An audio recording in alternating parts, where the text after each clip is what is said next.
श्री स्वामी समर्थ. जय जय स्वामी समर्थ.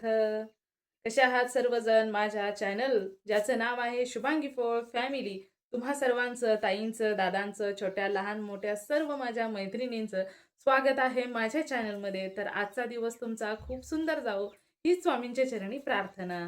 तर आजच्या दिवसाची सुरुवात खूप छान प्रकारे झालेली आहे. घरातील साफसफाई झालेली आहे.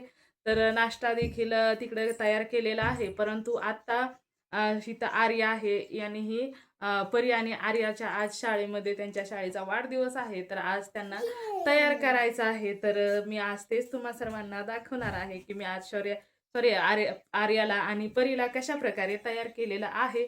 ते पण या आपल्या छोट्याशा अवधूतला पाहत पाहत हे सर्व काही करायचं आहे. आणि आपल्या अवधूतचं बघा काय चाललेलं आहे. आपला अवधूत 7 महिन्याचा झालेला आहे आणि आता त्याला एवढं समजायला लागलेलं आहे की खाली टाकला की तो लगेचच म्हणजे असा अंथरुणावरती झोपवला की तो लगेचच रडायला सुरुवात करतो. आज परीला नेसवायची आहे ही साडी आणि महत्वाचं म्हणजे काष्टा साडी नेसवायची आहे.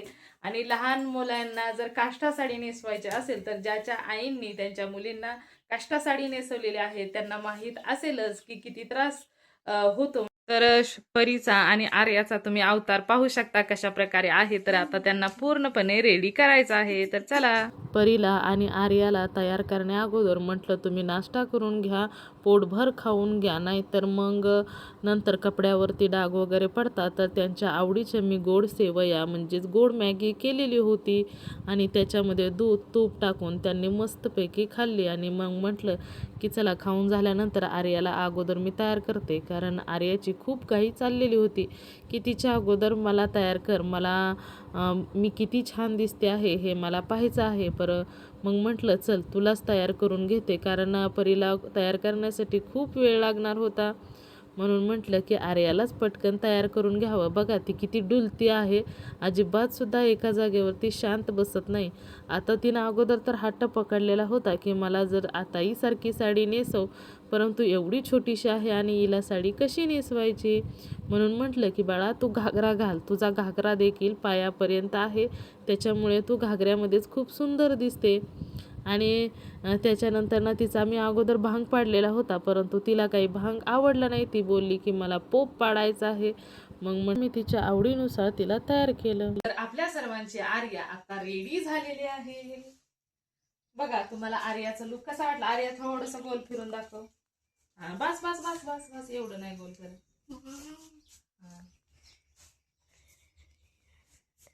आहे परीचा नंबर. आता परीला घेते, कारण अवधूत आता आपला झोपलेला आहे. हिचं झाल्यानंतर मी अवधूतला शांत केलं, त्याला झोपवलेलं आहे. आता मी परीला रेडी करते. आणि बरं झालं मी अगोदरच आर्याला तयार केलेलं होतं, कारण आर्याला जर रेडी केलं नसतं ना तर आर्यानं खूप गोंधळ घातला असता आणि मग परीला देखील साडी नेसवू दिली नसते. आणि परीला साडी नेसवायला घेतली तर परीचा अशा प्रकारे डान्स चालू झाला. मी तिला बोलत होते तू शांत उभी राहा, कारण लहान मुलांना साडी नेसवायचं. पहिल्या वेळेस मी शौर्याला साडी नेसवायला गेले आणि पदर उलट्याच बाजूला झाले होता. त्यानंतर माझ्या लक्षातच आलं नाही. जेव्हा ती ना कार्यक्रमातून घरी आले ना तेव्हा माझ्या लक्षात आलं तिच्या पिना वगैरे काढताना की पदर तर या खांद्यावरती असतो आणि त्या खांद्यावरती गेला. पण म्हटलं आता नाही, आता परीचा साडी नेसवताना पूर्ण लक्षपूर्वकच साडी नेसवायची त्याने. त्याचबरोबर तिला काष्टा नेसायचा होता. तिला ना अजिबात सुद्धा अशी साडी नेसून ना त्या म्हणतात की आम्हाला चालता येत नाही साधी साडी नेसल्यानंतर. तर मग म्हटलं की नाही तर राहू दे, मग आपण तिच्या म्हणण्यानेच मी काष्टा साडी तिला नेसवायला सुरुवात केली. तर तिला काष्टा साडी नेसवत असताना ना तिचे केस आता एवढे छोटेसे. मी तिला बोलत होती की तू काष्टा साडी नेसणार आहे, पण तुझ्या केसाचा आपण बुचडा वगैरे बांधूया. तर ती म्हटली नको, केसाला बुचडा बांधला ना की माझ्या केसामध्ये खूप गुंता होतो, त्याच्यामुळे ती नाहीच बोलली. मग छोटीसे केस आहेत, मग म्हटलं की केसामध्ये बुचडा असला ना खूप छान होतो. तर अशा प्रकारे बघा मी तिला काष्टा नेसवलेला आहे. त्याच्यानंतर ना म्हटली की मला कमरपट्टा पण घालायचा आहे, कमरपट्टा ना मला खूप आवडतो. मग तिला कमरपट्टा देखील घातलेला. पिना इतक्या लावलेल्या होत्या पिना तर ना, म्हणजे पायापाशी, कमरेजवळ, वरती पाठीमागे देखील पिना खूप लावलेल्या होत्या. कारण चालताना ती कशीही चालत असते ना, एवढं काही शांततेत आणि नाजूक पावलं नाही, कशी उड्या वगैरे मारत असतात. आणि त्यानंतर नाकाची नथ घालायची राहिली होती, तर प्रेसची नथ तिच्या नाकामध्ये घातली. परंतु तिचं असं म्हणणं होतं की मला हे गळ्यातलं नको आहे, मला मोत्याचं गळ्यातलं नको, मला दुसरं घाल जे करून माझ्या ड्रेसवरती साडीवरती मॅचिंग होईल. तर हे जे गळ्यातलं होतं ना, याच्यामध्ये रंग होते वेगवेगळ्या प्रकारचे. तर तिला बोलली, तर हे घालू का? तर ते म्हटले हा हे घाल. मग तर म्हटलं आर्या की आणि चल मी परी तुला तयार ते झालेले घालते. आहे. पाहू शकता तुम्ही कशा प्रकारे दिसते आहे. दोघींचा लुक, फायनल लुक अशा प्रकारे झाले. तर परी पाहू शकता तुम्ही कशा प्रकारे रेडी झालेले आहे. पण काहीही असो, मुलांना सजवताना किंवा त्यांच्या आपल्या साडी त्यांना नेसवताना खूप आनंद होतो. आणि आर्याला देखील ना, जेव्हा मी तिचा मेकअप वगैरे करते की तेव्हा ती खूप खुश होत असते आणि खूप आनंदी देखील असते. मला त्यांच्याबरोबर फोटो काढायचे होते, पण यांनी काय ऐकलं नाही, ते गेले निघून. आता परी आणि आर्या गेलेले आहे शाळेला. तर ते त्यांचं रेडी झालेलं आहे. अजून मी चहा सुद्धा घेतलेला नाही आहे, कारण सकाळपासून घरातलं आणि त्यांचं आवरताच खूप वेळ झालेला आहे. आणि आता ना मी तुम्हाला दाखवणार आहे ते म्हणजे आमची डाळिंबाची शेती आहे. तर जवळच आहे. तर अवधूत झोपलेला आहे, तोपर्यंत मी तुम्हाला ते देखील दाखवून घेते. तर चला आपण तिथं गेल्यानंतरच आता मी तुम्हाला शूट करून बघा. आपला अवधूत किती क्यूटपणे झोपलेला आहे. खूप शांत झोप लागलेली आहे त्याला. त्याच्यामुळे आपण लगेचच येऊया. घराच्या पाठीमागेच आहे डाळिंबाची बाग. तर तिथं जाऊया आपण, बघूया, तुम्हाला ते देखील मी दाखवते. तर आपण आलेलो आहे ते म्हणजे आपल्या डाळिंबाच्या बागेमध्ये. तर बघू शकता तुम्ही कशा प्रकारे आहेत फळं. बघा, हे बघा अशा प्रकारे आहेत. म्हणजे फळाचं प्रमाण खूप कमी आहे.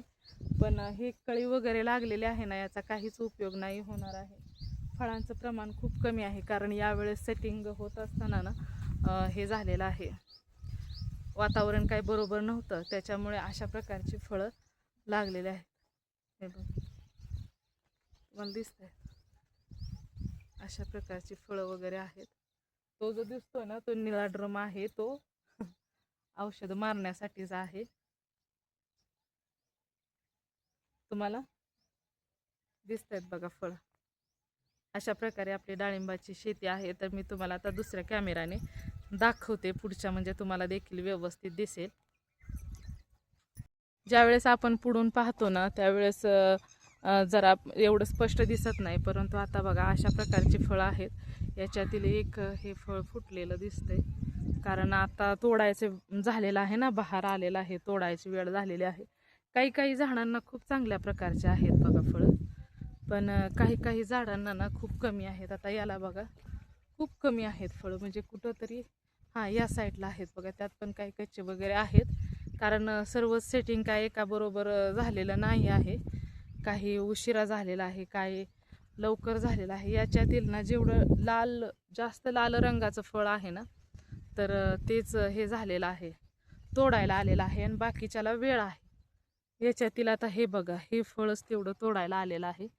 बाकी हे जे फळ आहे ना, एवढंच तोडायला आलेलं आहे. बाकीची फळं आहेत तर ती कच्ची आहेत, त्याला अजून बरेच दिवस लागणार आहे. पण म्हटलं चला तुमच्याशी एकदा तुम्हाला दाखवते आमच्या डाळिंबाची बाग कशा प्रकारची आहे. आता ही जी लाईन आहे ना, तर याच्यामध्ये सेटिंग होत असताना अर्ध्याच लाईनीमध्ये सेटिंग झालेलं आहे. म्हणजे बाग आपले जवळजवळ 250 झाडं आहेत. तर इथून इथपर्यंत, म्हणजे आता मी तुम्हाला दाखवते पुढे जे आडवी ड्रीप दिसते ना निळे, तर तिथपर्यंतच वरच्या बाजूचं सेटिंग चांगलं झालेलं आहे. आता तुम्ही पाहू शकता, ही पण बाजू बघा. आणि हे बघा, ही तर चांगली अशी फळं आहेत. काही काही ठिकाणी चांगली आहेत. आता इथून म्हणजे अर्धा भाग आहे बघा, इथून इकडं आणि इथून इकडं अशा प्रकारचा अर्धा भाग आहे. मी आता मध्यावर आहे. तर काही ठिकाणी ना चांगलं सेटिंग आहे, तर काही ठिकाणी खूप कमी सेटिंग आहे. तर अशा प्रकारची आमची डाळिंबाची बाग आहे. जास्त नाही, 250 झाडं आहेत. त्याच्यात पण काही गेलेली वगैरे आहेत. शेतकऱ्यांना आता तेवढं तर सोसावं लागतं, कारण शेती करत असताना तुम्हाला तर माहीतच आहे दर काय आहे काय नाही ते. आता पावसामुळे पण दर मागच्या महिन्यामध्ये चांगला दर होता. तर आता हे बघा, हे फळ असं तुटून पडलेलं आहे, कारण उरलं ना की मग ते तुटूनच जातं. आणि हे बघा, अशा प्रकारचं आहेत. म्हणजे काही ठिकाणी काहीच नाही आहे आणि काही ठिकाणी बऱ्यापैकी आहे. आणि आता हे बघा, हे तर झाड गेलेलंच आहे, पूर्ण झाड गेलेलं आहे. आणि बघा त्याची फळं वगैरे पूर्ण वाळून गेलेले आहेत. हे आता काढूनच टाकावं लागणार. नाहीतर असं म्हणतात की जर या झाडामुळे ना एक झाड मेलं ना तर त्याचा दुसऱ्यावरती परिणाम होतो आणि दुसऱ्या झाडांना देखील त्याचा ते आजार लागतो आणि ते झाड देखील मरून जातं, अशा प्रकारे म्हटलं जातं. आता त्यानंतर बघा ही काही झाडं आहेत. आता ह्या झाडांना फळच नाहीत बघा. तर तुम्ही सर्वांनी आता आमची जी डाळिंबाची बाग आहे ती पूर्ण पाहिलेली आहे. तर तुम्हा सर्वांना ही आमची डाळिंबाची शेती कशी वाटलेली आहे. गेल्या वेळेस मी शेअर केलेलं होतं की आमच्या शेतामध्ये मुगाची पेरणी झालेली आहे. तरच मी तो मूग तुम्हाला देखील दाखवते की आता केवढा आलेला आहे तो. हा बघा, एवढा मूग आलेला आहे. अशा प्रकारे खूप छान डोलतो आहे, खूप सुंदर आहे. जवळजवळ 1 एकर मूग आहे. तर अशा प्रकारचा आमचा मूग आहे, पाहू शकता तुम्ही. आता तुम्हाला याच्या व्यतिरिक्त मी जेव्हा उगवलेला होता ना, पेरणी झालेली ती तेव्हाच दाखवलेला होता. तर बघा किती छान आहे. याच्यावरती औषध वगैरे फवारलेलं आहे, कारण आळी वगैरे होती याच्यावरती. बघा इथं अशी आळी दिसते आहे तुम्हाला, पानाला गोल गोल आहे. तर आता पूर्ण आळी फोडून पूर्णपणे त्याच्यावरती आता आज रोग वगैरे काही नाही, आळी वगैरे काहीसुद्धा नाही. पूर्ण स्वच्छ असा आता मूग झालेला आहे आपला, खूप छान आहे. तर असा एवढा मूग आलेला आहे आता आणि आपल्या डाळिंबाची शेती. तर अशा प्रकारची आमची शेती आहे. शेतीमध्ये मूग आहे आणि ही 250 झाडं आहेत डाळिंबीच्या. अजून चाललंय बघू लावायचं. मग आता मुहूर्त कधी येतोय काय माहिती. आमच्या तुमच्या दाजींच्या मनात जेव्हा येईल ना तेव्हाच ते लावत असतात. तर काही नाही, आलेलं आहे आपलं घर आता. आणि ही बघा आपली केळी, थोडीशी केळी लावलेली आहे. आणि हे बघा आपलं पेरूचं झाड आहे. बघा तुम्ही पेरूचं प्रमाण किती आहे, पाहू शकता तुम्ही. किती दाट असं, म्हणजे जास्त पेरू आहेत, खूप आहेत पेरू.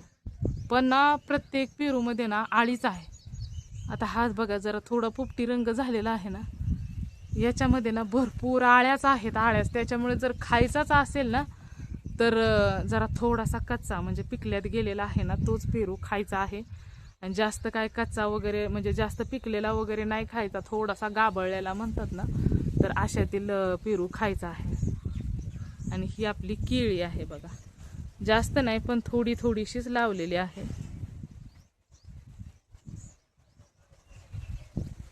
बघा एवढी आहे केळी बघा. एवढेच एकच आहे, म्हणजे 2-3च रोपं लावलेली होती. तर तिथंच हे पेरूचं झाड देखील, पेरूच्या झाडाजवळच ही रोपं लावलेली. आणि त्याच्याच बुडामध्ये हे बघा आळूची पानं लावलेली आहेत. आणि ही आळूची जी पानं आहेत ना ते याचे आहेत, म्हणजे आपण जसं नॉर्मली आळू खाल्ल्यानंतर बघा हे होतं, घशात चणचण वगैरे करतं. तर या आळूने चणचणत नाही घशामध्ये, काही सुद्धा त्रास होत नाही कशाला. आणि यानंतर ना मी एक तुम्हाला छानसं आणि एक सुंदर असं दाखवणार आहे. ते म्हणजे हे बघा माझं वांग्याचं झाड आहे. आणि या वांग्याच्या झाडाला वांगे किती लागल्यात पाहू शकता तुम्ही. हे बघा इथं 2 आहेत, हे बघा 4-5 वांगी आहेत. आणि इथं देखील आहे बघा एक, हे देखा आहेत. अशा प्रकारचं एक झाड आहे आणि एकाच झाडाला किती वांगी लागल्यात बघा.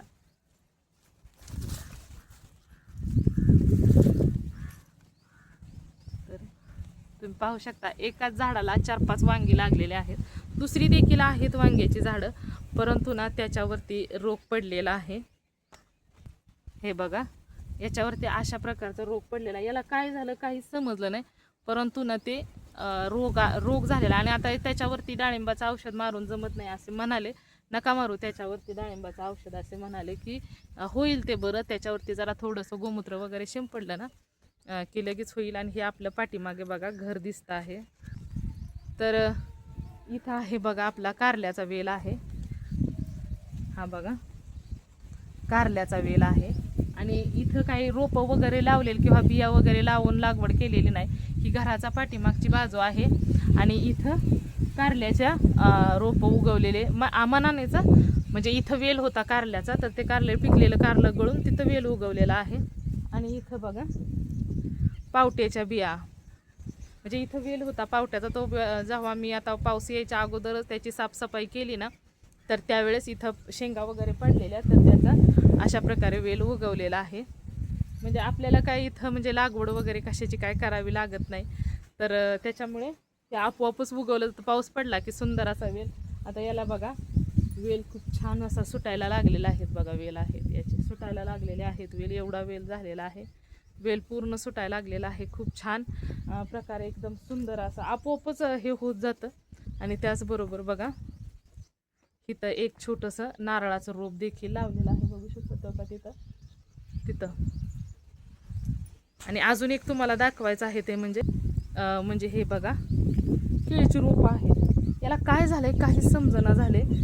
म्हणजे काय झालं होतं, अशी रोपं होती ही, पण ते ना असे पानात पानं वर काय वाढतच नव्हते. त्याच्यामुळे ते छोटंसंच राहिलेलं. मी माझ्या मम्मीला विचारलं की याला काय झालेलं आहे, म्हणजे तिला दाखवलं म्हणजे हे करून, व्हिडिओ कॉल करून. तर ती बोलली की त्याला कट कर, तो व्हायरस आहे असं म्हटलं. तर मला तर याच्याविषयी काय माहीत नाही, परंतु मी कट केलं आणि कट केल्यानंतर पण ते पहिल्यासारखंच फुटलेलं आहे पुन्हा पण.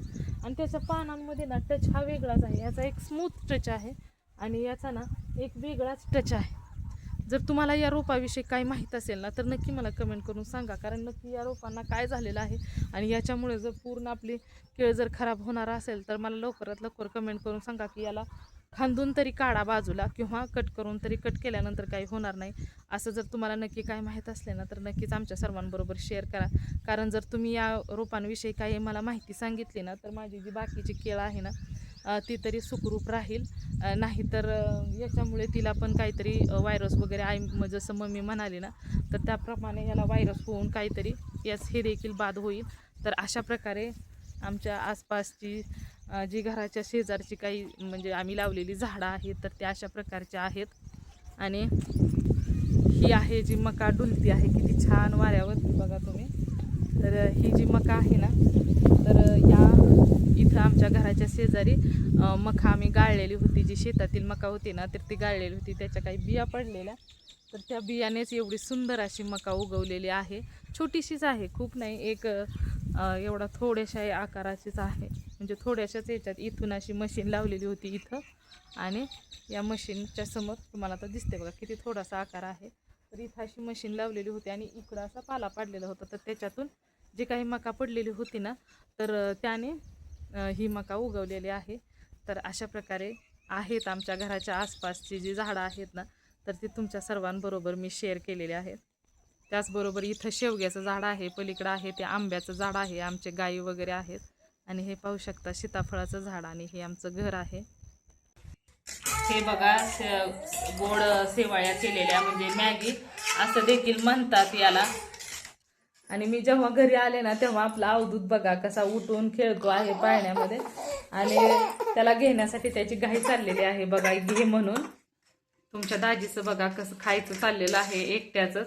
आणि जर तुम्हाला हे जे स्वीट आहेत बघा, सेवया, त्याला मॅगी देखील, स्वीट मॅगी देखील म्हणतात. हे आपण घरच्या घरीच बनवलेली मॅगी म्हणजे शेवया आहे. त्याला म्हणजे मशीनवर गावातीलच आपल्या पिठापासून, घरापासून बनवलेली आहे. जर तुम्हाला ही जी बनवलेली आहे ना स्वीट, ही लहान मुलांना सर्वांनाच आवडतात आणि सर्वजण आवडीने खातात. तेवढंच पौष्टिक देखील असते. तर तुम्हाला जर याची रेसिपी जर हवी असेल, तर मला नक्कीच कमेंटमध्ये सांगा. तर मी नक्कीच तुमच्या सर्वांबरोबर याची रेसिपी देखील शेअर करेन. तर चला, आपला हा व्हिडिओ पूर्ण झालेला आहे. आता अवधूत बघा कसा मांडीवर घेतलाय त्याला, तो कसा झालाय बघा उलटा. अवधूत कसा हसतोय, स्माइल देतोय बघा तुम्हाला. आणि दात बघा ना त्याचे कसे उगवलेले आहेत. तर अगोदर त्याला सरळ करते. हा बघा अवधूत माझा. आणि हे आमच्या आसपासची आणि माझी जी शेती होती ती तुम्हा सर्वांना दाखवलेली आहे. तर अशा प्रकारचा आजचा व्हिडिओ तुम्हा सर्वांना कसा वाटला नक्कीच कमेंट करून सांगा. चला, पुन्हा भेटूया नवीन अशा व्हिडिओ सोबत. तोपर्यंत श्री स्वामी समर्थ. जय जय स्वामी समर्थ.